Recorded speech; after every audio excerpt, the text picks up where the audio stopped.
নমস্কাৰ স্বাগতম জনাইছো প্ৰাইম টিভিলৈ 2021 নিৰ্বাচনলৈ এতিয়াও প্ৰায় এবছৰ সময় বাকি আছে কিন্তু ইতিমধ্যে আৰম্ভ হৈছে নিৰ্বাচনী যুঁজ নিৰ্বাচনী বাকযুদ্ধ বা কথাৰ মুখচুপতি কোনোবাই যদি কাৰোবাক কৈছে গেলা কোমৰা কোনোবাই আকৌ কাৰোবাক ৰাজনৈতিক ভাইৰাছ আখ্যা দিছে এনে ধৰণৰ মন্তব্য এতিয়া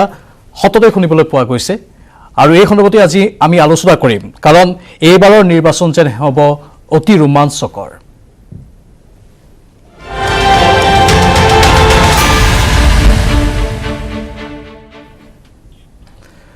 ষ্টুডিঅ'ত উপস্থিত আছে ভাৰতীয় জনতা পাৰ্টিৰ বিধায়ক তথা মুখপাত্ৰ ডক্টৰ নুমল মমিন স্বাগতম জনাইছো নমস্কাৰ ৰাজনৈতিক বিশ্লেষক চিন্তাবিদ দয়ানন্দ পাঠক ডাঙৰীয়া আমাৰ সৈতে উপস্থিত আছে স্বাগতম জনাইছো অসম গণ পৰিষদৰ প্ৰাক্তন বিধায়ক অসম গণ পৰিষদৰ সক্ৰিয় নেতা গিৰিন বৰুৱা ডাঙৰীয়া আমাৰ সৈতে লাইভত আছে তেওঁকো স্বাগতম জনাইছো আৰু কিছু সময়ৰ পাছতে আমাৰ মাজত আহি উপস্থিত হ'ব কংগ্ৰেছ নেতা দুলু আহমেদ মই প্ৰথমে আৰম্ভ কৰিব লৈছো আলোচনা ডক্টৰ নুমল মমিনৰ পৰা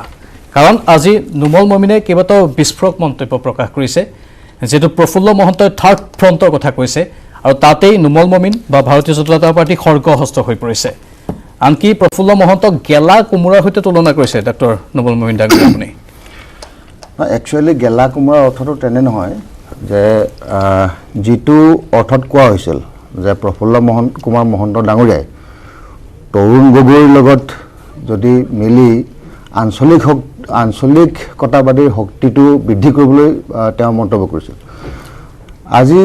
যদি আমি চাওঁ অলপমান পিছলৈ গৈ পেলাই যে অসম আন্দোলনৰ গুৰি ধৰোঁতা প্ৰফুল্ল কুমাৰ মহন্ত ডাঙৰীয়া তেখেতে আন্দোলন কৰিলে সুদীৰ্ঘ 6 বছৰ ধৰি অসম চুক্তি হ'ল তাৰপিছত অগপ চৰকাৰ তেখেতসকলে গঠন কৰিলে আৰু তেখেতসকলৰ আন্দোলনত কংগ্ৰেছৰ ৰাজত্বত 855 গৰাকী তেজাল যুৱকৰ শ্বহীদ হ'ল আৰু এই শ্বহীদৰ বিনিময়ত আজি যদি কংগ্ৰেছৰ নেগুৰত ধৰি তেওঁ আগবাঢ়িব বিচাৰে তেতিয়াহ'লে তেওঁৰ যিটো ৰাজনৈতিক ভৱিষ্যত গেলা কোমৰাৰ দৰে হ'ব বুলি কোৱা হৈছিল গতিকে স্বাভাৱিকতে এজন আঞ্চলিকতাবাদী দলে যদি ৰাষ্ট্ৰীয় দলৰ লগত তেনেকুৱা কৈ পেলাই আঞ্চলিকতাবাদী শক্তিশালী কৰিম বুলি ভাবে তেতিয়াহ'লে কংগ্ৰেছৰ দলৰ লগত থাকি পেলাই তেখেতসকলে কেতিয়া শক্তিশালী হ'ব পাৰে সেই কথাটোৱে মই গিৰিন বৰুৱালৈ লৈ যাব বিচাৰিছো ডক্টৰ নুমল মমিনৰ কথা আপুনি শুনিলে কংগ্ৰেছ কিদৰে শক্তিশালী হ'ব আঞ্চলিক ৰাজনীতি সেই প্ৰশ্নটো ডক্টৰ নুমল মমিনে সুধিছে আপোনাৰ প্ৰত্যুত্তৰ কি হ'ব আৰু প্ৰফুল্ল মহন্ত কি ক'লে আপুনি ইতিমধ্যে শুনিছে হয় হয় নমস্কাৰ মই আমাৰ মাননীয় শ্ৰীযুত প্ৰফুল্ল কুমাৰ মহন্ত ডাঙৰীয়াই কি কৈছে সেইটো মোৰ আজিৰ সময়ত বৰ বিচাৰ্য নহয়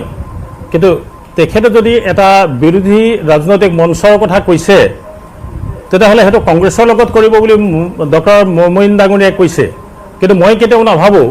যে কংগ্ৰেছ যিহেতুকে আমি কংগ্ৰেছক এটা দুৰ্নীতিপৰায়ণ দল বুলি কৈছোঁ এটা সময়ত যথেষ্ট তেওঁলোকে 15টা বছৰ অসমখন তেওঁলোকে দুৰ্নীতি উপস্থাপিত হৈ গৈছে অপশক্তিৰে কাম কৰিলে মই কেতিয়াও নাভাবোঁ যে মহন্ত ডাঙৰীয়াই কংগ্ৰেছৰ লগত আজিৰ দিনটোত তেখেতে দলৰ আসনৰ বুজাবুজি হওক বা কিবা বুজাবুজি কৰিম বুলি কৈছে সেইটো মই কেতিয়াও বিশ্বাস নকৰোঁ কিন্তু মূল কথাটো হৈছে যে মমিন ডাঙৰীয়াই এটা কথা নিশ্চয় তেখেতৰ এটা ৰাজনৈতিক তত্ত্ব আছে মোৰো এটা ৰাজনৈতিক তত্ত্ব আছে কিন্তু মোৰ ৰাজনৈতিক তত্ত্বটো এনেকুৱা যে আঞ্চলিকতাবাদ কথাটো মহন্ত ডাঙৰীয়াই কি ক'লে বা আমাৰ দলৰ সভাপতি ডাঙৰীয়াই কি কৈছে বা প্ৰাক্তন সভাপতি বীণামণ গোস্বামী ডাঙৰীয়াই কি কৈছে সেইটো ডাঙৰ কথা নহয় যে ডাঙৰ কথাটো হৈছে এইটো যে আমি আঞ্চলিকতাবাদ কিয় কৰিবলগীয়া হ'ল যে আঞ্চলিকতাবাদৰ তত্ত্বটো কি যে আঞ্চলিকতাবাদ কৰিবলগীয়া হৈছিল একমাত্ৰ সম্পদৰ সম বিতৰণ আৰু সম উন্নয়ন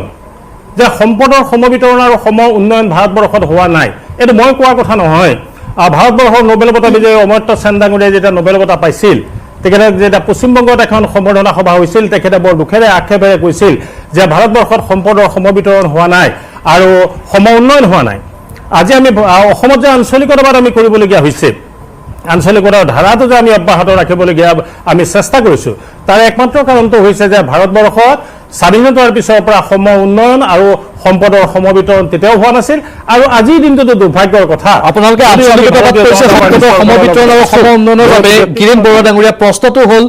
আঞ্চলিকতাবাদৰ প্ৰতি এতিয়া একাংশৰ ধাৰণাটো এতিয়া সলনি হৈছে নেকি বা বিশ্বাসটো যেন কমি গৈছে আজিৰ দিনটোতে এটা নতুন আঞ্চলিক দল গঠন হ'ল অজিত ভূঞাৰ নেতৃত্বত নাম দিলে আঞ্চলিক গণমৰ্চা তাৰ পূৰ্বে অৰূপ বৰবৰুৱাৰ নেতৃত্বত আঞ্চলিকতাবাদ সুৰক্ষা মঞ্চ এইসমূহ দল আঞ্চলিকতাবাদৰ নাম লৈ গঠন হৈ আছে কিন্তু সেইটো আমি পাহৰি যাব নোৱাৰো নিশ্চয় আমি মন কৰিছোঁ যে নহয় এই কথাটো আপুনি মন কৰিব অৰূপ বৰবৰুৱা ডাঙৰীয়া আজি এটা দল তেখেতে এটা কৈছে যে আঞ্চলিকতাবাদ সুৰক্ষা মঞ্চ আজি অজিত ভূঞা ডাঙৰীয়াই কিবা এটা কৰিছে বা অদীপ ফুকন ডাঙৰীয়াই অসম সংগ্ৰামী মঞ্চ কৰিছে এই যে আজি আমাৰ চিন্তাধাৰাটো বেলেগে বেলেগে প্ৰকাশ হোৱাটো অতি দুৰ্ভাগ্যৰ কথা কিন্তু এইটো সমানে আমি চাব লাগিব যে এইসকল ব্যক্তিয়ে আজি আঞ্চলিকতাবাদ কৰিবলগীয়া কিয় হৈছে যে আঞ্চলিকতাবাদৰ এইটো কাৰণেই কৰিবলগীয়া হৈছে যে মানে সম্পদৰ সম উন্নয়ন সমবিতৰণ এতিয়াও যে হোৱা নাই আমি অসমৰ জনসাধাৰণৰ বহু এটা ছেকশ্যনে এটা নিৰ্দিষ্ট কিছু বিশিষ্ট ব্যক্তিয়ে আজিও আমি সেইটো কথা অনুভৱ কৰিছোঁ সেইকাৰণে আঞ্চলিকতাবাদটো আমি মোৰ এটা প্ৰশ্ন হ'ল প্ৰফুল্ল মহন্তই তৰুণ গগৈ যদি আঞ্চলিকতাবাদী শক্তিৰ ওপৰত বিশ্বাসী হয় বা আঞ্চলিকতাবাদী শক্তিৰ প্ৰতি তেওঁৰ যদি নিষ্ঠা আহে বা বিশ্বাস আহে বা এই আঞ্চলিকতাবাদী দলত যদি তেওঁ যোগ হ'ব বিচাৰে তেনেহ'লে অসম গণ পৰিষদে সমৰ্থন কৰিব নেকি আপোনালোকৰ প্ৰতিষ্ঠাপক সভাপতিগৰাকীয়ে সেই কথা কৈছে কালি চাওক সেইটো কথা মই ভাবোঁ যে মহন্ত ডাঙৰীয়াৰ সেইটো ব্যক্তিগত কথা আজি সেই ব্যক্তিগত কথাটো যে আমি অসম গণ পৰিষদ দলে কৈছোঁ সেইটো নিশ্চয় নহয় কাৰণ মহন্ত ডাঙৰীয়াই ব্যক্তিগতভাৱে কৈছে হয়তো তেখেতে দলক শক্তিশালী কৰিবলৈ কৈছে দলটোক শক্তিশালী বুলি কৈছে দলটোক বিৰোধিতা কৰি নহয় মই আজিৰ সময়ত সেইটো কথা নকওঁ কিন্তু আমি আকৌ আপোনাৰ সৈতে গিৰীন বৰুৱা ডাঙৰীয়াৰ কথা পাতিম মই দুলু আহমেদৰ কাষলৈ যাব বিচাৰিছোঁ কংগ্ৰেছ দলৰ মুখপাত্ৰ দুলু আহমেদ আমাৰ সৈতে বৰ্তমান ষ্টুডিঅ'ত আছে মই পোনপটীয়া প্ৰশ্ন আপোনালৈ সুধিছোঁ এফালে প্ৰফুল্ল মহন্তৰ থাৰ্ড ফ্ৰণ্ট এফালে আঞ্চলিক দল কেইবাটাও একেলগে গঠন হৈছে বিজেপিয়ে কিন্তু ইতিমধ্যে কুচকাৱাজ আৰম্ভ কৰিছে তেওঁলোকৰ জনসম্পৰ্কৰক্ষী অভিযান আৰম্ভ হৈছে কিন্তু কংগ্ৰেছে যেন এতিয়া সভাপতিৰ বাবেহে বা সভাপতিক লৈহে টনা আঁচোৰা কৰি আছে কথাটো তেনেকুৱা নহয় এতিয়া নিৰ্বাচনলৈ আপোনাৰ 9 মাহ বাকী আছে আজি আপুনি ধৰি লওক মাৰ্চত হ'লে 9 মাহ ধৰিব লাগিব এতিয়া যেতিয়া 9 মাহ বাকী আছে এই 9 মাহ অৱস্থাত বিভিন্ন দলৰ পৰিকল্পনা বিভিন্ন ধৰণৰ ইতিমধ্যে আৰম্ভণি হৈছে এতিয়া মই ক'ব বিচাৰিছোঁ এই প্ৰফুল্ল মহন্ত বৰ্তমান অগবৰ বিধায়ক তাততো কোনো সন্দেহ নাই বিজেপিৰ লগত এলায়েন্সত আছে অগবৰ দলটো তাত কোনো সন্দেহ নাই তে প্ৰফুল্ল মহন্তৰ যদি প্ৰফুল্ল মহন্ত ডাঙৰীয়া যদি চিন্তাধাৰাটো কিবা অকণমান বেলেগকৈ হৈছে তেখেতে যদি মিত্ৰতাৰ প্ৰতি অশূন্য হৈ কিনে তেখেতে কিবা বেলেগ চিন্তা চৰ্চা কৰিছে তে বিজেপি ইমান হতাশ হ'ব লগা কি আছে আজি মই অলপ আগে আহি যিটো শুনিলোঁ যে গেলা কোমোৰাৰ লগত তুলনা কৰিছে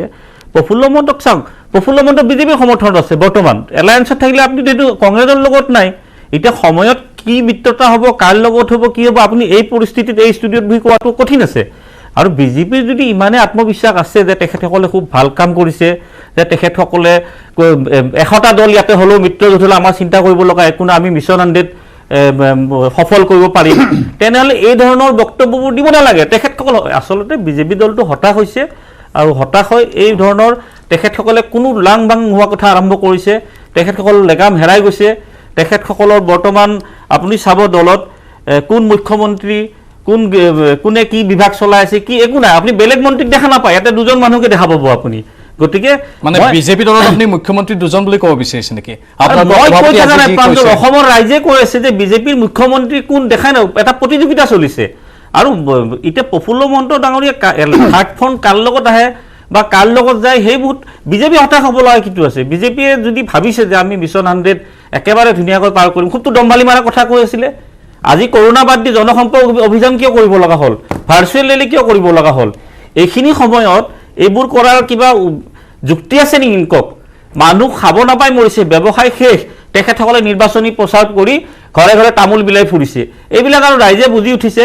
মিত্ৰজোঁট হোৱা কি ডাঙৰ কথা বিজেপি কি মিত্ৰজোঁটত চৰকাৰ গঠন কৰা নাছিল নেকি তে হতাশ হোৱাৰ কাৰণ কি আছে যদি ভাল কাম কৰিছে ৰাইজে ভোট দিব যদি ভাল কাম কৰা নাই সমৰ্থনৰ পৰা উচ্ছেদ কৰিব আৰু এটা কথা নিশ্চিত থাকক আপুনি যোৱা মণিপুৰৰ দেখিছে যোৱাকালি মণিপুৰৰ যিটো পৰিস্থিতি এই বিজেপি এতিয়া বতাহটো ইউ টাৰ্ণটো আৰম্ভ হৈছে আপুনি চাব মণিপুৰৰ পাছত মেঘালয়টো একে অৱস্থা হ'ব আজি চাওক ৰাজ্যসভাৰ এই যিটো ৰাজস্থানৰ নিৰ্বাচন দুগৰাকীকো প্ৰাৰ্থী আমাৰ দুগৰাকী প্ৰাৰ্থী জিকিলে গতিকে এইবিলাক তেখেতসকলে সদায় ভাৰতীয় মানুহ লৈ কিনে ভাৰতীয় ৰাজনীতিক লৈ কিনে দলটো পৰিচালনা কৰি আছে সমগ্ৰ ভাৰতত গতিকে আৰু চাওক 5 বছৰ আমি ক্ষমতাত নাই বিজেপি যেতিয়া ক্ষমতাত নাছিল অসমত মাত্ৰ 5টা সিট আছিলে সপোনতো ভাবা নাছিলে 5টা বা 60টা কৰিম বুলি আৰু আমাৰ এতিয়া প্ৰায় 22-24টা সিট আছে যদি তেখেতসকলে 5টাৰ পৰা 60টা কৰাৰ পিছত একো ইস্যু নাথাকা সাম্প্ৰদায়িক কথা কৈ যদি 60টা কৰিব পাৰে তেনে আমি 22টাৰ পৰা আমিও মিছন আমি 100ৰ নিচিনাহে আমি পগলামি বকি থকা নাই আমি মিছন 80ত আছো এইটো এলায়েন্স কৰিয়ে হওক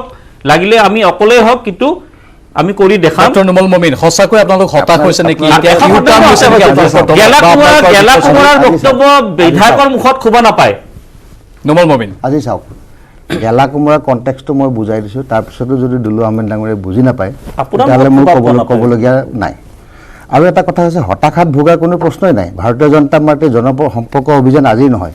আমি ভাৰতীয় জনতা পাৰ্টীৰ চৰকাৰ অহাৰ আগতো আমি জনসম্পৰ্ক প্ৰত্যেক বছৰতে কৰি আছোঁ টাইম টু টাইম আৰু এতিয়াও কৰি আছোঁ গতিকে আৰু খাব নাপায় মৰিছে কোৱাটো ভুল তথ্য আমি অসমত এই কৰোনাৰ সময়ত আপুনি গাঁও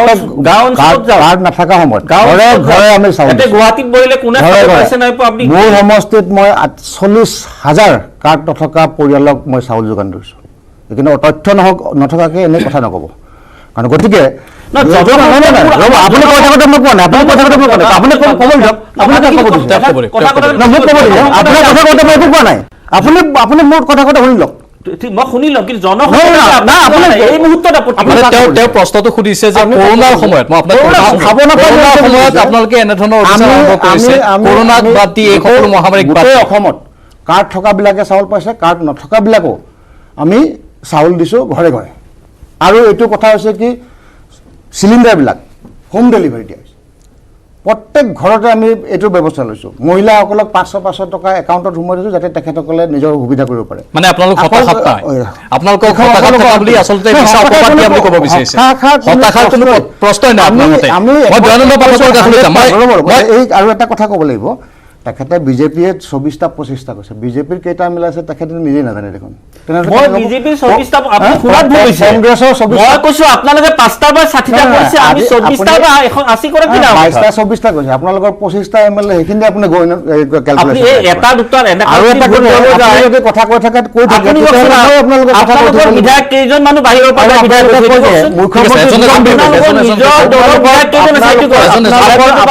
আপোনালোকৰ যেতিয়া মুখ্যমন্ত্ৰী তৰুণ গগৈ ডাঙৰীয়া আছিলে তাক কোনে গমেই নাপায় সেইটো কথা অলপ 24টা 23টা বাদ দিয়ক আপুনি নাজানা কথা নিজৰ দল নাজানে কি ঠিক আছে মই নাজানো আপুনি প্ৰফুল্ল মহন্ত ডাঙৰীয়াৰ কথা কণ্টেক্সত মই কৈছোঁ আজি কংগ্ৰেছৰ দিনত অসমত 855 গৰাকী চলি আছিলে এইটো বহুত ক'লে যুৱকক এই আৰু কৈ থাকিম এইবিলাক বহুত কথা সত্য কথাটো কৈ থাকিব লাগিব এই কংগ্ৰেছৰ দিনত যেতিয়া আপোনালোকে সেই দললৈ এলাউন্স কিয় আছে কিয় নাথাকিব এইটো আপোনালোকৰ এজিপিৰ যিটো আছুৰ আন্দোলনত এজিপিৰ ল'ৰা মৰিছিল আজি যিটো অগপৰ দলে আপোনালোক ক্ষমতা আজি প্ৰফুল্ল মহন্তই সেইটো কথাই পাহৰি গৈ যদি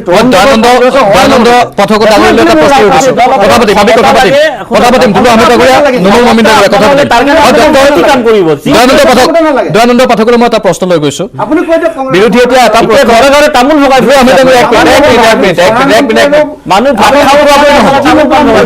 কথাবোৰ ক'লে বুজি নাপাব মানুহে বুজি নাপাব সন্মানীয় দৰ্শকে চাই আছে মানুহে বুজি নাপাব ৰ'ব প্ৰধানমন্ত্ৰী বা নুমল মমিন ডাঙৰীয়া এক মিনিট ৰ'ব নুমল মমিন ডাঙৰীয়া প্লিজ এক মিনিট ৰ'ব প্লিজ মই কথাখিনি এইখিনিতে কৈ লওঁ যে যিহেতু বিৰোধী এতিয়া নিষ্প্ৰভ বুলিও এটা কথা ওলাইছে দুলু আহমেদ ডাঙৰীয়াই সেই প্ৰশ্নটোৰ ভালদৰে উত্তৰ দিব পাৰিব মই সভাপতিৰ টনা আজোৰাটো ইতিমধ্যে ক'লোঁ কিন্তু আন কেইটামান শাসকীয় দলৰ ওপৰতো প্ৰশ্ন উত্থাপন হৈছে যে এই 4 বছৰত শাসকীয় দলে কি কৰিলে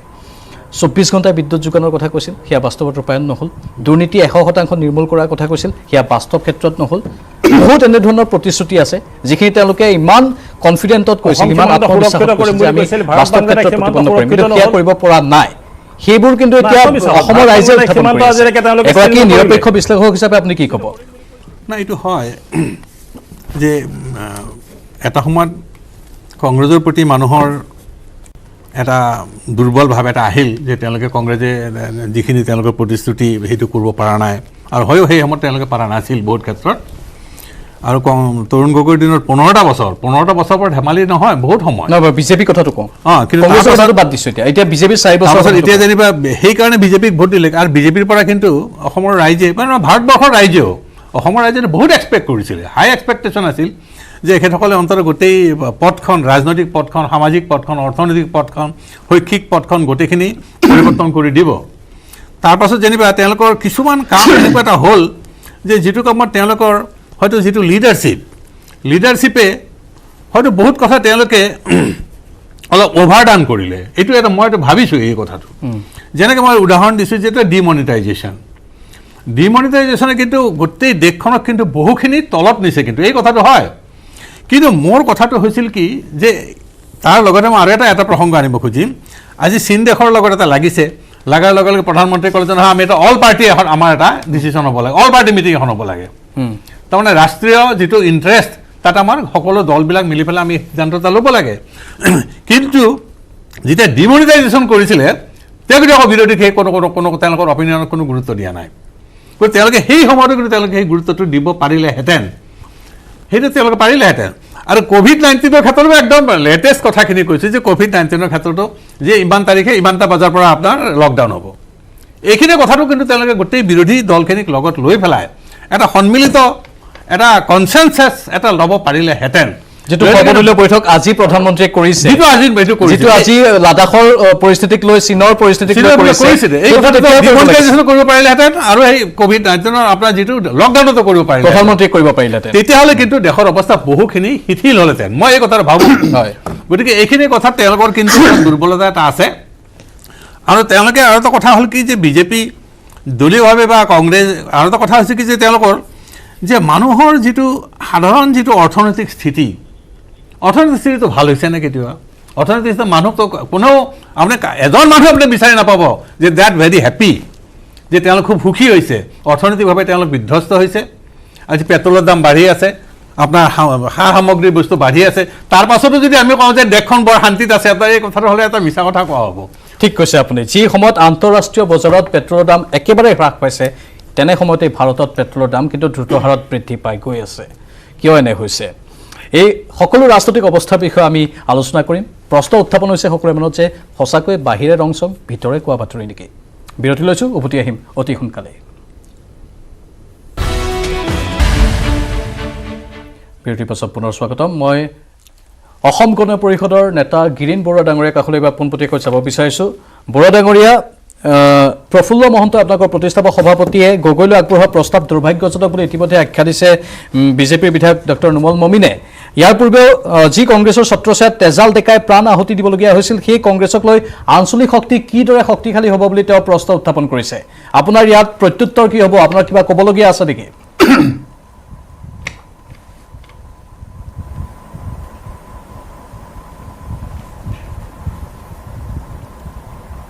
গিৰীন বৰুৱা, শুনিছে আপুনি? মই শুনি আছোঁ। তেওঁ হয়তো শুনা নাই। শুনিছে আপুনি? মই শুনি আছোঁ। হয়, মোৰ প্ৰশ্নটো শুনিলে আপুনি? মই শুনি আছোঁ। হয়, প্ৰশ্নটো মোৰ শুনিছে আপুনি? কি প্ৰশ্ন সুধিলোঁ? মোৰ প্ৰশ্নটো শুনা নাই। প্ৰশ্নটো হ'ল যে প্ৰফুল্ল মহন্তই গগৈলৈ আগবঢ়োৱা প্ৰস্তাৱ দুৰ্ভাগ্যজনক আখ্যা দিছে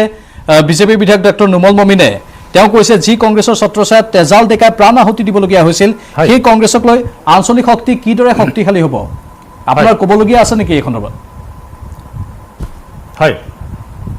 মোৰ ক'বলগীয়া আছে। মানে মমিন ডাঙৰীয়াৰ পৰা মই এটা কথা আশা কৰা নাছিলোঁ। সেইটো হৈছে কি, চাওক, যে আমি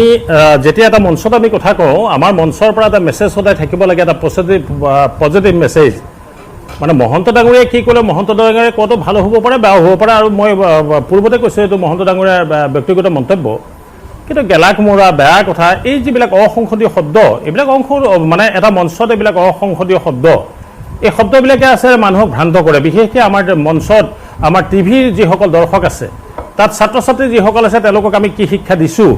এইটো বৰ চিন্তনীয় কথা। আৰু আমি ৰাইজৰ প্ৰতিনিধি দেই, ৰাইজৰ প্ৰতিনিধি আমি কি শিক্ষা দিছোঁ, সেইটো বৰ ডাঙৰ কথা। কিন্তু মোৰ কথাটো এনেকুৱা যে আমি কংগ্ৰেছৰ লগত এইখিনি সময়ত কিবা কাৰণত বুজাবুজি কৰিম কোনোবা দলে, এই কথাটো কেতিয়াও আমি ভাবিব নালাগে। আৰু এইটো ভবাটো আমাৰ যুগুত নহয়। আৰু এইটো কথা ঠিক যে আমাৰ এটা কোৱা হৈছে যে কংগ্ৰেছে 855জন শ্বহীদক মৰ্যাদা নিদিলে, কিন্তু এতিয়া শাসকীয় পক্ষই কিন্তু মৰ্যাদা দিছে বুলি পেলাই নিশ্চয় ক'ব নোৱাৰি। মন কৰিব, 855জন শ্বহীদ হ'ল, বহুতো ঘূণীয়া হ'ল, প্ৰায় 1000জন কৰ্মচাৰী বৰ্খাস্ত হ'ল, বিভিন্ন ধৰণৰ হ'ল।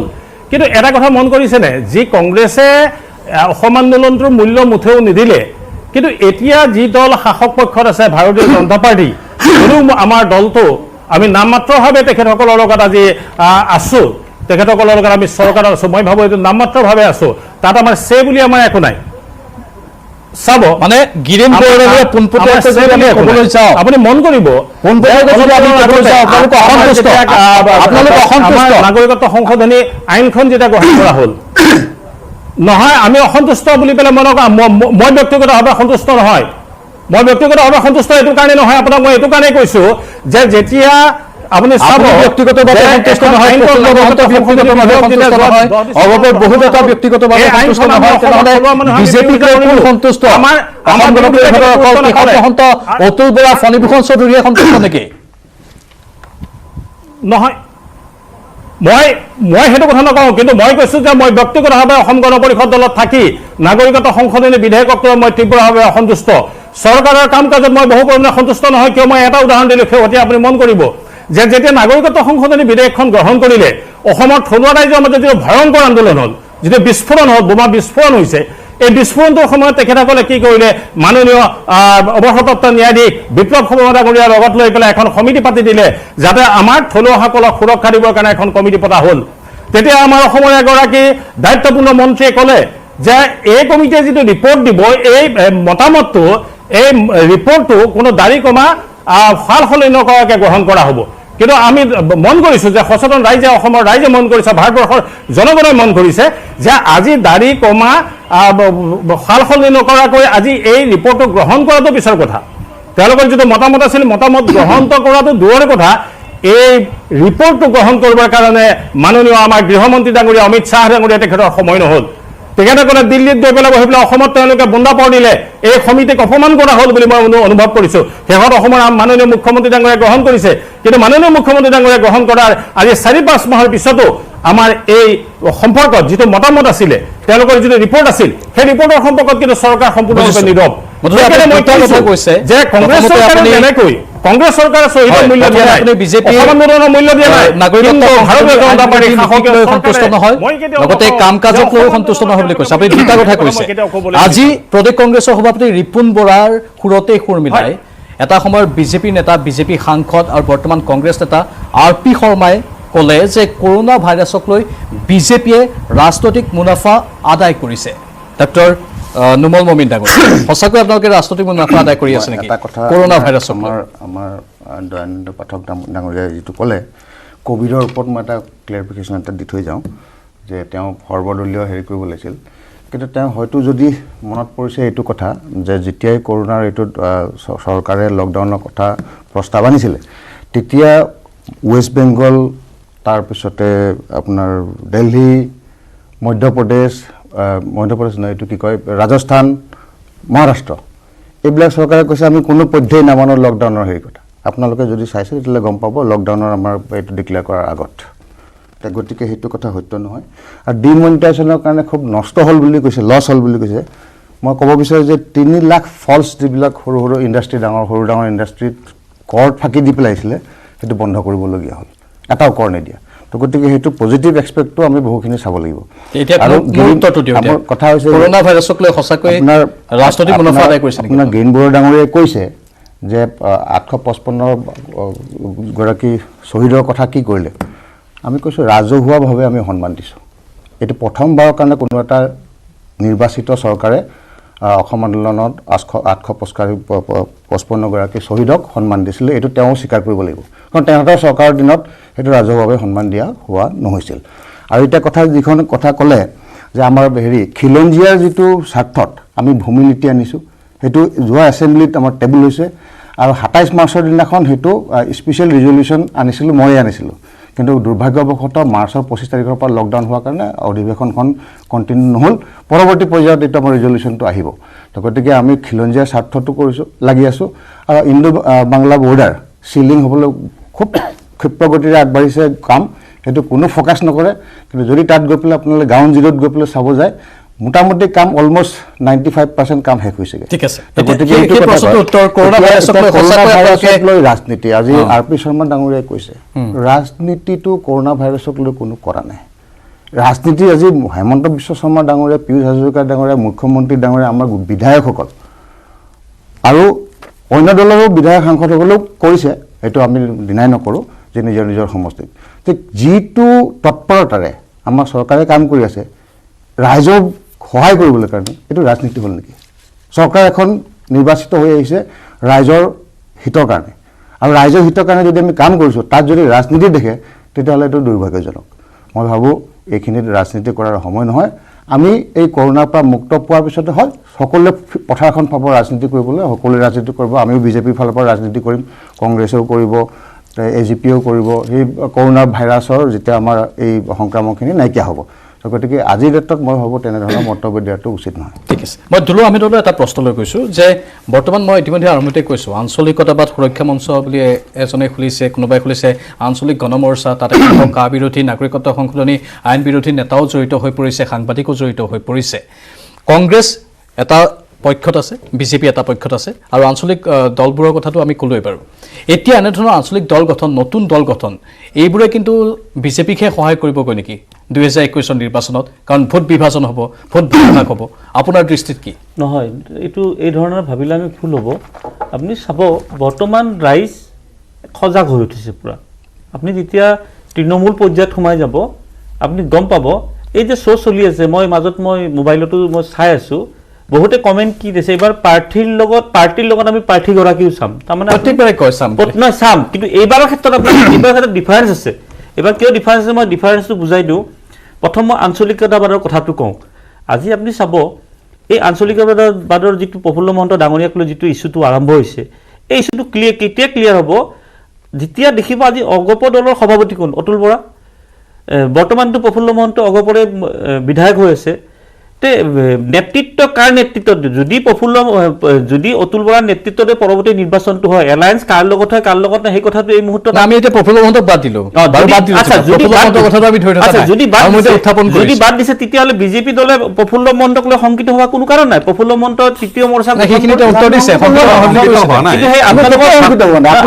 গেলা কোমোৰাৰ ভাষাটোত মানে অকণমান সেইখিনিতে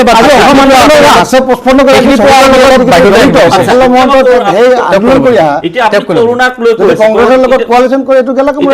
লৈ কথাখিনি কওঁ। যেতিয়া যোৱা 25 মাৰ্চত নৰেন্দ্ৰ মোদী ডাঙৰীয়াই লকডাউন ঘোষণা কৰিলে, লকডাউন 1, লকডাউন 2, লকডাউন 3, লকডাউন 3 লৈ গোটেইখিনি ঠিক আছিল। তাত কিছুমান ভুল কামো আছিল, ভুল কামবিলাক আমি তেতিয়া বাৰ সংবাদ মাধ্যমত কৈছোঁ, ভালখিনি আমি এতিয়া কওঁ, ভুলখিনি আমি এতিয়া নকওঁ। কাৰণ সেইখিনি সময়ত যদি আমি ভুলটো দেখাব যাওঁ ৰাইজে আমাক বেয়া পাব। আমাৰ চাব বিধানসভাত আমাৰ CLP লিডাৰ দেৱব্ৰত শইকীয়াই স্পষ্টভাৱে কৈছিল যে চৰকাৰ এখনে কাম, যিহেতু মেচিনেৰীটো চৰকাৰখনে চলাই আছে, আমাৰ বিধায়কসকলৰ সহায় লাগিলে ক'ব। তাৰপিছত কৰোণাক লৈ ৰাজনীতিটো কেনেকুৱা হৈছে এইটো মই ক'ম। এটা শাৰীত ক'লে আপোনালোকে বুজি পাব, অসমৰ ৰাইজে বুজি পাব। আমাৰ 3গৰাকীকৈ সাংসদ দিল্লীত যেতিয়া পাৰ্লিমেণ্ট চলি আছিল তাৰ নেক্সট ডে লকডাউন ঘোষণা কৰিলে। 4গৰাকী সাংসদ, আমাৰ প্ৰদ্যুৎ বৰদলৈ ডাঙৰীয়া, আব্দুল খালেক ডাঙৰীয়া, গৌৰৱ গগৈ ডাঙৰীয়া, ৰিপুণ বৰা ডাঙৰীয়া, আমাৰ 4গৰাকী সাংসদ তাত আছিলে। আৰু এনেকুৱা নহয় যে বিজেপিৰ সাংসদো তাত আছিলে। থকাৰ পিছত কি হ'ল, আচ্ছা আপুনি প্ৰাঞ্জল ডাঙৰীয়া এটা কথা কওক, কোনোবাই আঢ়ৈমাহ নিজৰ ৰাজ্যখন বাদ দি দিল্লীত থাকিব নেকি? আহিব দিয়া নাই। কিন্তু বিধায়কসকল, যিসকল সাংসদ বিজেপি দলৰ আছিলে, তেখেতসকল কিন্তু স্পেচিয়েল ফ্লাইট লৈ হওক বা কিবা হওক বা কাৰ্গো ফ্লাইটত হওক কিবা কৰি কিন্তু আহিছে। আহি মই যোৱাকালি মংগলদৈৰ এটা ষ্টেটমেণ্ট দেখিলোঁ, আজি কাকতত দেখিবলৈ পাব, যিগৰাকী মংগলদৈৰ সাংসদ দিলীপ শইকীয়া সংভৱ, তেখেতে কৈছে যে কংগ্ৰেছ এই কৰোণা মহামাৰীৰ সময়ত কংগ্ৰেছৰ সাংসদবিলাক বোলে দিল্লীত সোমাই আছিলে, এটা ৰাইজৰ হৈ কাম কৰা নাই। তোমালোকে একফালৰ পৰা আহিব দি দিবা আৰু একফালৰ পৰা কৈ ৰাইজৰ মাজত কৈ আছা যে বদনাম কৰি আছে। ভুল তথ্য নহয়, আপুনি চাব আজি সংবাদ মাধ্যমত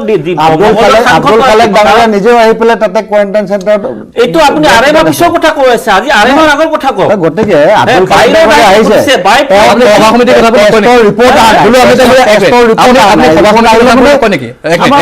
আপুনি সভা সমিতিৰ কথাবোৰ নকয় নেকি? সভা সমিতিত সামাজিক দূৰত্ব হেনো মেইনটেইন কৰা নাই বিজেপিয়ে, সেই কথাটো আপুনি কোৱা নাই কাৰণে মই কৈ দিছোঁ। নহয়, এইবিলাক কথা যিহেতু লাহে লাহে ওলাই আছে, যিহেতু আপোনাৰ তাত আৰু 20-25 মিনিট শ্ব'টো হ'ব। ঠিক আছে, সেইখিনি কথা আপোনাৰ পৰা মই জানিম। ৰিপৰ্ট নেগেটিভ নহাৰ লগে এমপিকটো এৰি নিদিয়ে, নেগেটিভ নহাৰ লগে উভতি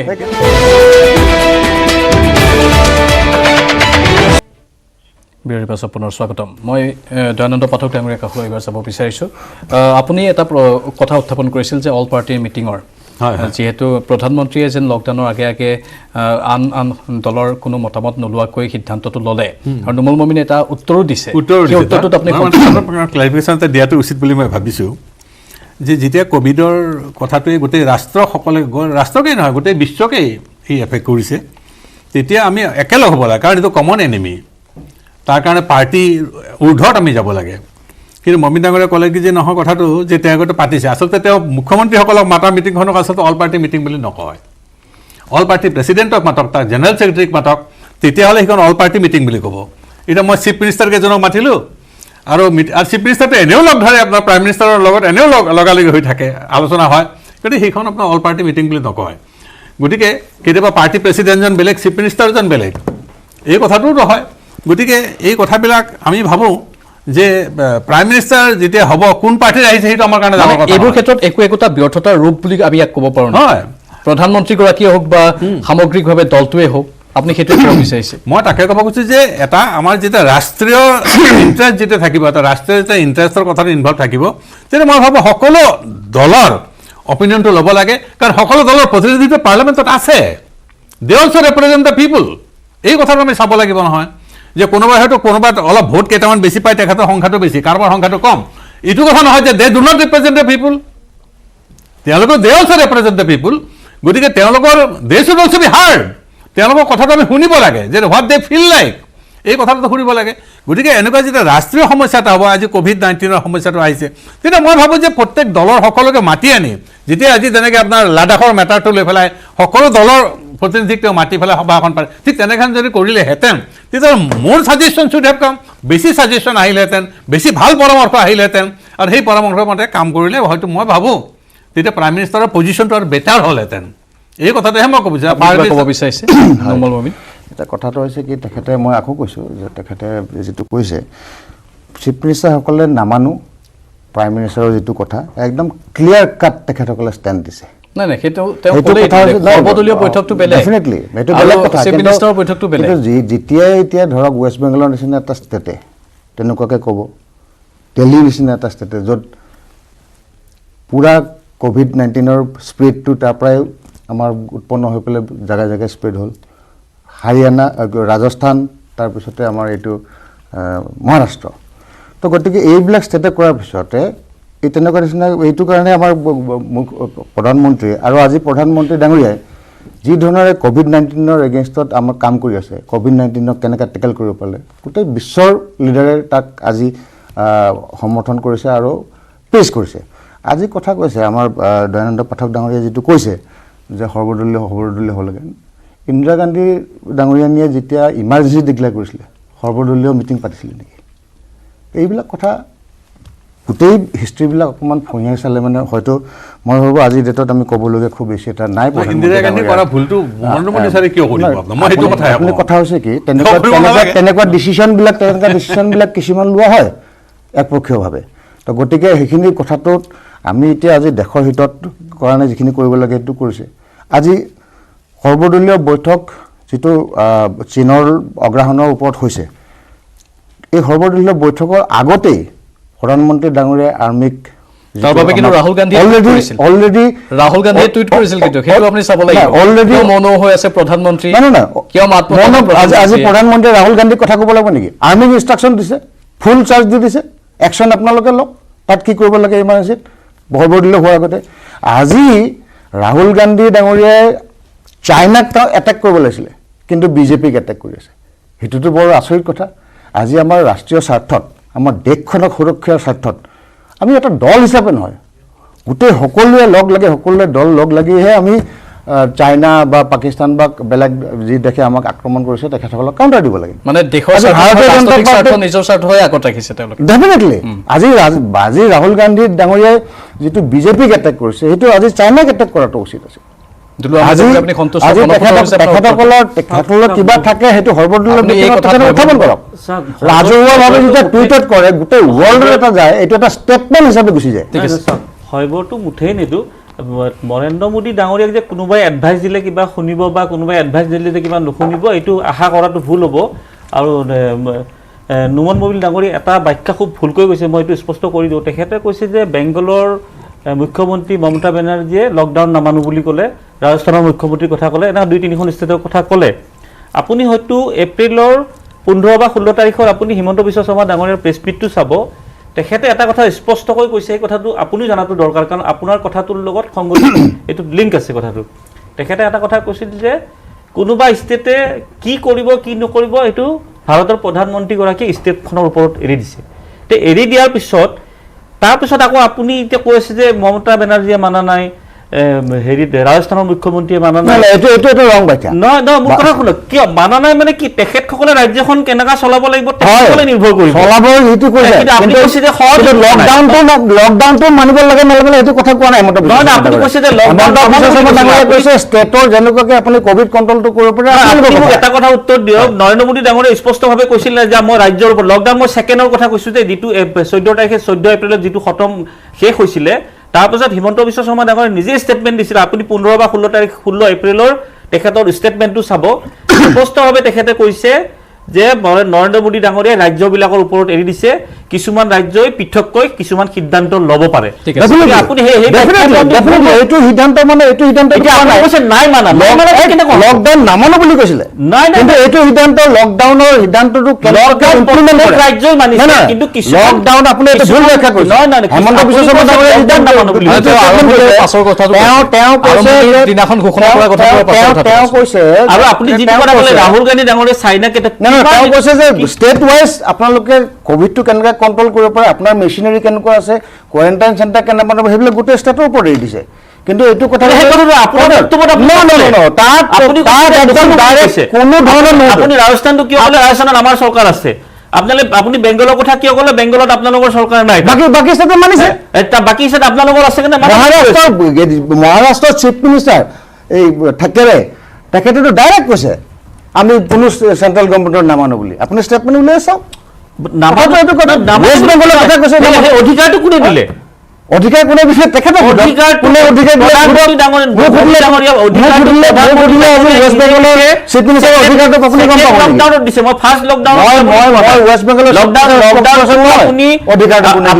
আপুনি নৰেন্দ্ৰ মোদী ডাঙৰীয়াই কৈছে যে ষ্টেটবিলাকত যেনেকুৱা ধৰণৰ নিজৰ ষ্টেটৰ মেচিনাৰী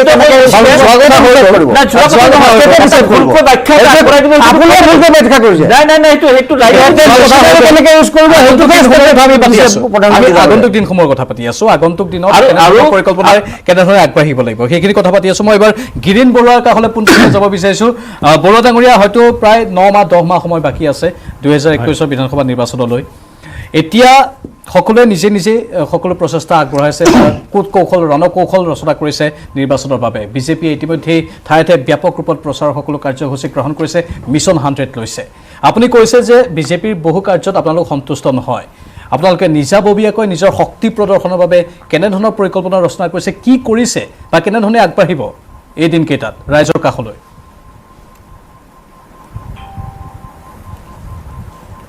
আমি চাওক যে মই পূৰ্বতে কৈছোঁ যে কংগ্ৰেছ দলক আমি ক্ষমতাৰ পৰা আঁতৰিবৰ কাৰণে যাতে ভোট বিভাজন নহয়, তাৰ কাৰণে আমি ভাৰতীয় জনতা পাৰ্টিৰ লগত আমি আসনৰ বুজাবুজি কৰি আমি নিৰ্বাচনটোত আমি অৱতীৰ্ণ হৈছোঁ 16 চনত। একমাত্ৰ কাৰণ আছিল যে ভোট বিভাজন নহয়, কংগ্ৰেছক আমি আঁতৰাব লাগিব, কংগ্ৰেছ ক্ষমতাৰ পৰা গ'ল। এতিয়া আমাৰ উদ্দেশ্য এইটো আছিল নেকি যে কংগ্ৰেছ যাওক বিজেপি আহক তাতে আমি সন্তুষ্ট? যে কংগ্ৰেছক মই আজিও কৈছোঁ, কংগ্ৰেছ অসমীয়া জাতিৰ শত্ৰু, মইতো স্পষ্টভাৱে কৈছোঁ, আজিও ক'ম আগলৈকো ক'ম। কিন্তু কথা এইটো নহয় যে কংগ্ৰেছ গ'লে বিজেপি আহিল তাতে আমি সন্তুষ্ট আৰু গোটেই একেবাৰে অসমীয়া জাতিৰ ভাষা কৃষ্টি সংস্কৃতি সূৰ্যোদয় হ'ল, সেই কথাটো মই কেতিয়াও নাভাবোঁ। কাৰণ এতিয়া আমাৰ মমিন ডাঙৰীয়াই কৈছে যে এইখিনি কৰা হ'ল, এইখিনি কৰা হ'ল, এইখিনি কৰা হ'ল। ঠিক আছে, এই ভাৰত বাংলাদেশ সীমান্তটো তেখেতসকলৰ নিৰ্বাচনী ইস্তাহাৰত আছিল, কৰিলেনে? তেওঁলোকে নামনি সোৱণশিৰি জলবিদ্যুৎ প্ৰকল্প, চাওক এই নামনি সোৱণশিৰি জলবিদ্যুৎ প্ৰকল্প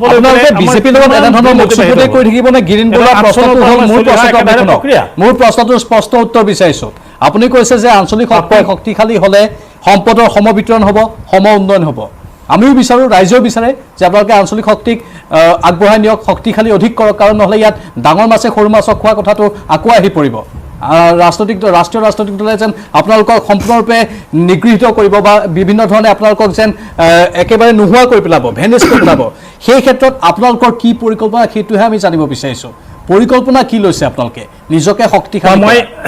মই এতিয়া সেই কথাটোকে ক'বলৈ আগবাঢ়িছোঁ যে নিজকে শক্তিশালী কৰিবলৈ এতিয়া আপুনি চাওক যে নিজকে শক্তিশালী কৰিবৰ কাৰণে আমি দলৰ সংগঠন যাতে আমি তৃণমূল পৰ্যায়ৰ, কাৰণ মানুহ এতিয়া কিছু পৰিমাণে হ'লেও ধৈৰ্যচ্যুত হৈছে, কাৰণ এই চৰকাৰটোৰ লগত যেতিয়া আমি আসনৰ বুজাবুজি কৰি নিৰ্বাচন আমি কৰিছিলোঁ, মই সেই কথাতে ক'বলৈ আগবাঢ়িছিলোঁ যে আমি কংগ্ৰেছক পঠালোঁ, বিজেপি আহিল, ভাৰতীয় জনতা পাৰ্টি আহিল, আমি একেলগে চৰকাৰ কৰিছিলোঁ, ভাবিছিলোঁ যে আমি অসমৰ যিখিনি মৌলিক সমস্যা সেই সমস্যাখিনি আমি সমাধান কৰিব পাৰিম। মই নামনি সোৱণশিৰি জলবিদ্যুৎ প্ৰকল্পটোক মই অসমৰ মৌলিক সমস্যা বুলি কৰোঁ। এতিয়া যিহেতুকে আমি দেখিছোঁ যে আমি ভাৰতীয় জনতা পাৰ্টিৰ পৰা আমি যিখিনি প্ৰাপ্য আমি পাব লাগিছিল সেইখিনি আমি পোৱা নাই, গতিকে আমি এই নোপোৱাৰ যিখিনি কথা আমি যি কাৰণে গৈছিলোঁ আৰু যি কাৰণে আজি আমি পোৱা নাই, এই কথাখিনি আমি ৰাইজৰ মাজত আজি প্ৰচাৰ কৰিব লাগিব। ৰাইজৰ মাজত আমি প্ৰচাৰ কৰি ৰাইজক আমি যে আঞ্চলিকতাবাদৰ প্ৰয়োজনটো কি, ভাৰতবৰ্ষত আঞ্চলিকতাবাদে আজি কিয় থিয় হৈছে, DMK ADMK আজি কেনেকৈ আছে, আজি তৃণমূল কংগ্ৰেছ কেনেকৈ আছে, আমাৰ কাষৰীয়া ৰাজ্যবিলাকত আজি বিজেপিৰ লগত কৰিলেও তেওঁলোকে আসনৰ বুজাবুজি কৰিলেও তেওঁলোকৰ আঞ্চলিকতাবাদৰ যিটো আজি আমাৰ কাষৰীয়া ৰাজ্য মেঘালয়ত আমাৰ কনৰেড চাংমা চাহাবে আমি যিটো কৰিছে মুখ্যমন্ত্ৰী হিচাপে, এই কথাখিনি আমি ৰাইজৰ মাজলৈ আমি নিব লাগিব আৰু ৰাইজৰ মাজত নি পেলাই আমি 21 নিৰ্বাচনটোত যাতে আমাৰ দলক আমি শক্তিশালী কৰিব পাৰোঁ, কংগ্ৰেছক আমি পৰাভূত কৰিব পাৰোঁ, আমি নিজৰ যাতে এটা সবল স্থিতি আমি দেখুৱাব পাৰোঁ, তাৰ কাৰণে আমি ৰাইজৰ ওচৰলৈ এই 9 মাহত আমি আগবাঢ়ি যাম। সুনিৰ্দিষ্ট পৰিকল্পনা আমি আপোনালোকৰ পৰা আশা কৰিছোঁ। আপোনালোকে হয়তো সুনিৰ্দিষ্ট পৰিকল্পনা কৰিব, এইখিনিৰ বাদেও প্ৰচাৰ অভিযান চলাব বা যি কাম হোৱা নাই সেইখিনি আপোনালোকে ৰাইজৰ মাজলৈ লৈ যাব, কি আপোনালোকৰ কাম কৰিবলগীয়া আছে সেইখিনি লৈ যাব, কিন্তু সুনিৰ্দিষ্ট পৰিকল্পনা লাগিব। ৰাজনীতিৰ পাশা খেলখন খুব কঠিন। মই আপোনাৰ কাষলৈ আহিম, বিৰতিৰ সময় হৈছে, বিৰতিৰ পাছত আপুনি গিৰীণ বৰুৱাক যি ক'ব লগা আছে ক'ব পাৰিব। বিৰতি লৈছোঁ। পুনৰ স্বাগতম জনাইছোঁ। মই দয়ানন্দ পাঠকলৈ এটা প্ৰশ্ন লৈ যাব বিচাৰিছোঁ, যিটো প্ৰশ্ন মই দুলু আহমেদকো সুধিছিলোঁ, কিন্তু উত্তৰটো কিছু যেন মই আধৰুৱাভাৱে পালোঁ। এই যে নতুন নতুন দলসমূহ গঠন হৈ আছে বিভিন্নজনৰ নেতৃত্বত, আৰু যিকেইজনৰ নেতৃত্বত গঠন হৈছে তেওঁলোক পপুলাৰ, জনপ্ৰিয়, এই দলসমূহৰ গঠনে বিজেপিক সহায়হে কৰিব নেকি? ভোট বিভাজন হৈ কংগ্ৰেছক যেন আকৌ বেকফুটলৈ লৈ যাব পাৰে? মোৰতো চিধা কথা যে এইটো বিজেপিক সহায় কৰিব, আৰু বিজেপি এইকাৰণে সহায় কৰিব, তাৰমানে এইটো কথা বুজাইছে যে যিখিনি আঞ্চলিক ভাৱাপন্ন যিখিনি ৰাজনৈতিক দল তেওঁলোকৰ মাজতে বহুত বিভাজন আছে, তেওঁলোকৰ মাজতে স্প্লিণ্টাৰ গ্ৰুপ বহুত আছে, গতিকে সেইখিনি যে একে লগ হ'ব মই নাভাবোঁ। আনকি যিখিনি আজি অসম গণ পৰিষদ যে আছে, যে অতুল বৰা, এইফালে প্ৰফুল্ল মহন্ত, তেওঁলোকৰ মাজতে দেখোন মিলটো নাই আপোনাৰ এতিয়া, গতিকে তেওঁলোকে যে ইলেকশ্যনৰ সময়ত একেলগ হ'ব পাৰিব মই কিন্তু নাভাবোঁ। ইছ্যু তেওঁলোকৰ বেলেগ বেলেগ হ'ব, আৰু ইতিমধ্যে প্ৰফুল্ল মহন্তক অস্বীকাৰ কৰিছে অতুল বৰাক আকৌ অস্বীকাৰ কৰিছে এখেতে, গতিকে দেখা যায় যে এতিয়া যিটো বিৰোধী দলবিলাকতো ডিভাইডেড হাউচ, আৰু বিজেপি দল সেই হিচাপত কিন্তু বিজেপি দল কিন্তু স্প্লিণ্টিং হোৱা নাই আপোনাৰ, তাত তেওঁলোকৰ ব্ৰেকআপটো হোৱা নাই। কেৱল বিজেপি কেৱল কেৱল অসুবিধা এটা হ'ব পাৰে তেওঁলোকৰ, যে তেওঁলোকৰো এটা মেজৰিটি যিসকলতো আপোনাৰ MLA জনসংযোগ কৰি তেওঁলোকৰো নাই। তেওঁলোকক আজি এপটি দেখিছোঁ যে তেওঁলোকৰ জনসংযোগ হ'ব বুলি ভাবিছিলোঁ, কিন্তু তেওঁলোকৰ জনসংযোগ নাই। আৰু তাৰ লগত তেওঁলোকৰ সকলোতকৈ দুৰ্বল অংশটো হৈছে কি, যে বিজেপিৰ যিখিনি মেজৰিটি যিখিনি আপোনাৰ MLA আছে সেইখিনি কিন্তু আচলতে অল ইম্পৰ্টেড ষ্টাফ, তেওঁলোকে বিজেপিৰ আদৰ্শ একো নাজানে বা বিজেপিৰ কথা একো নুবুজেও, আমদানিকৃত। গতিকে তেওঁলোকে এটা সময়ত বেলেগ দলত আছিল, আজি বিজেপিত আছে, কালিলৈকে যদি বিজেপি আপোনাৰ শাসনৰ কথা তেওঁলোকে আকৌ বেলেগ দলত যাব, এইটো কথা মই জানো। And they are professionals. মই এই কথাটো ক'ব মই একো বেয়া নাপাওঁ যে তেওঁলোকে আদৰ্শগতভাৱে এটা দলত জইন কৰা নাই, তেওঁলোকে জইন কৰিছে এটা প্ৰফেশ্যনেল ইণ্টাৰেষ্ট লৈ পেলাই, এটা যিটো প্ৰফেশ্যনেলিজিম বুলি যিটো কয়, সেই প্ৰফেশ্যনেলিজিম লৈ পেলাই তাত আহিছে। আৰু সেই তেওঁলোকেই কিন্তু মই ভাবোঁ বিজেপিৰ সকলোতকৈ ক্ষতি সেইসকল লোকেহে কৰিব, আৰু সেইসকল লোকে যে কৰি আছে এই কথাটো কিন্তু সকলোৱে বুজিব পাৰিছে এতিয়া। আনকি বিজেপিৰ মাজতে মই দেখিছোঁ যে বিজেপিৰ যিসকল খুব নিষ্ঠাৱান কৰ্মী তেওঁলোকৰ মাজতে কিন্তু হতাশাবাদৰ এটা আণ্ডাৰ কাৰেণ্ট এতিয়া কিন্তু খুব সক্ৰিয় হৈ আছে, তেওঁলোকে কিন্তু খুব সক্ৰিয় যে আচলতে we are neglected by the party, এই কথাটো কিন্তু এটা হৈছে। এইটো কথা এটা বাস্তৱ সত্য মই দেখিছোঁ। আৰু আঞ্চলিক দল যিবিলাক আহিছে সেই আঞ্চলিক দলকেইটা যে লগ লাগিব মই নাভাবোঁ, আৰু সেই আঞ্চলিককেইটা লগ লাগি যে এখন মঞ্চ কৰি পেলাই ভোট নিব পাৰিব এই কথাটো কিন্তু মই নাভাবোঁ। তেওঁলোকৰ মাজতো খোৱা গামোৰা আছে, মই দুলু আহমেদক সেইটোৱে সুধিব বিচাৰিছোঁ। আপুনিও হাজো সমষ্টিৰ বাবে এতিয়া লাগি আছে বা আপুনি নিজাকে সেই সমষ্টিত বহুত কাম কৰিছে, কিন্তু যেন নিজৰ মাজতে সীমাবদ্ধ হৈ আছে সকলো আপোনাক যেন দলৰ ফালৰ পৰা যিসকলৰ এটা সময়ত প্ৰভাৱ আছিল তেওঁলোকেও যেন বিশেষ সহায় কৰা নাই তেনেধৰণৰ আমাৰ অনুমান হয় নিষ্প্ৰভ হৈ গৈছে নেকি আপোনালোক নাই নাই চাওক আমাৰ দলটো ইমান বৃহৎ দল অকণমান মই কি কৈছোঁ যে প্ৰত্যেক দলতে অকণমান ইফাল সিফাল থাকে সেইটোত আপুনি ৰাজনীতিত নাথাকা বুলি মানে আপুনি কেতিয়াও নুই ক'ব নোৱাৰে দয়ানন্দা এটা খুব ভাল কথা ক'লে মই মুখৰ কথা আগে কম বুলি হ'লে তেখেতে কৈ দিলে আজি বিজেপি দলটোত অৰাজকতা চৰকাৰ গঠন হোৱাৰ পৰাই হৈছিলে কিন্তু এতিয়া প্ৰকাশ পাইছে কিয় প্ৰকাশ পাইছে চাব আপুনি আজি বিজেপি দলটো কোনে পৰিচালনা কৰিছে সেইসকল ক'ৰ পৰাই গৈছিলে আপুনি একফালৰ পৰা লিষ্টখন চাওক চন্দ্ৰমোহন পাটোৱাৰী তাৰপিছত পদ্ম হাজৰিকা বলিন কুলি কথাটো শেষ কৰিব দিয়ক প্ৰদান বৰুৱা হিমন্ত বিশ্ব শৰ্মা পীযুষ হাজৰিকা পল্লৱ লোচন দাস আজি এইসকল যেতিয়া বাহিৰৰ পৰা যায় বিজেপি দলটো পৰিচালনা কৰি আছে যিসকলে বহুত আগৰ পৰা বিজেপিৰ তেখেতসকল নিশ্চয় অফেণ্ডেড হৈছে অফেণ্ডেডত বহি আছে যোৱাবাৰ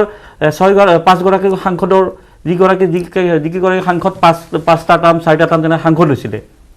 গতিকে এই অৰাজকতাটো প্ৰকাশ পাইছে আৰু ইয়াৰ প্ৰতিফলনটো অহা এই যিটো আমাৰ বিধানসভা নিৰ্বাচন 9 মাহ পিছত অনুষ্ঠিত হ'ব আপুনি চাব ভয়ংকৰ একটা বিদ্ৰোহ হ'ব তাত ভয়ংকৰ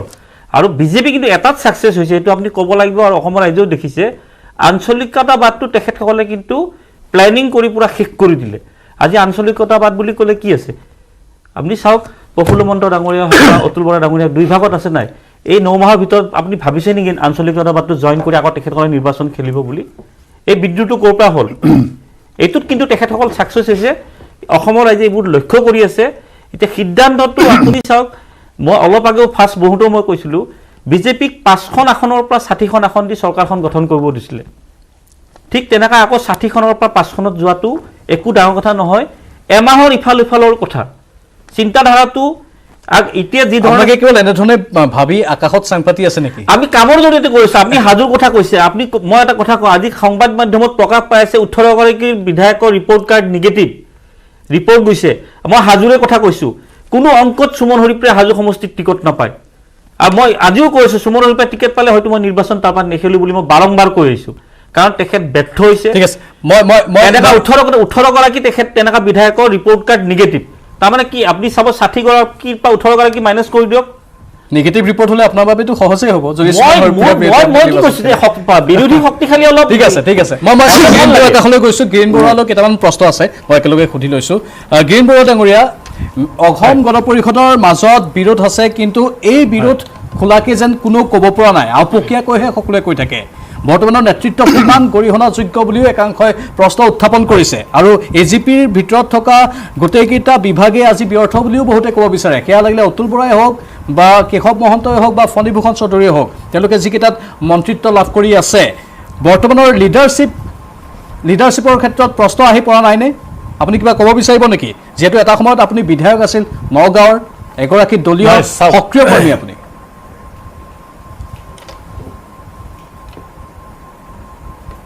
হয় মই এই কথাটো কৈছোঁ যে চৰকাৰৰ কোনকেইটা বিভাগ সফল হৈছে বা বিফল হৈছে এইটো চৰকাৰীভাৱে ক'ব কিন্তু আমি দলৰ কথাটো কোন ব্যৰ্থ হৈছে বা কোন কৃতকাৰ্য হৈছে সেইটো আমি ৰাজহুৱা মঞ্চত কোৱাটো আমাৰ এইটো যুগত নহয় আমি এইটো দলৰ নীতি নহয় এইটো আমি দলীয় মঞ্চতহে আমি ক'ম তাৰ কাৰণে মোক ক্ষমা কৰিব এইটো আমি দলৰ মঞ্চতহে আমি আলোচনা কৰিম ঠিক আছে আপোনালোকে দলীয় মঞ্চত ভালকৈ আলোচনা কৰক কাৰণ ৰাইজে কোৱাৰ কথা আমি আপোনালোকৰ সন্মুখত আনিছোঁ এই প্ৰশ্নটো সেয়েহে সুধিলোঁ মই নুমল মমিন ডাঙৰীয়া সময় আমাৰ হাতত হয় মই প্ৰথমতে এটা ক্লিয়াৰ কৰি দিব খুজিছোঁ আমাৰ দয়ানন্দ পাঠক ডাঙৰীয়াও ক'লে যে অতুল বৰাক অস্বীকাৰ কৰিছে মোৰ ফালে আঙুলিয়াই পেলাই কিন্তু আজিৰ ডিবেটটোত মই অগপৰ বিৰুদ্ধে এটাও কথা কোৱা নাই কেতিয়াও অস্বীকাৰ কৰা নাই অকল প্ৰফুল্ল মহন্ত ডাঙৰীয়াৰ ষ্টেটমেণ্টৰ ওপৰতহে মই কমেণ্টখিনি দিছোঁ এইটো কোনো এজিপিৰ এগেইনষ্টত মোৰ কমেণ্ট নহয় দ্বিতীয় কথা হৈছে যে আমাৰ ইম্পৰ্টেড ষ্টাফ তেখেতসকলে কৈছে খুব এইটো গুৰুত্বপূৰ্ণ কথা কৈছে আৰু কথা হৈছে কি ৰাজনীতিত আপোনালোকে যেতিয়া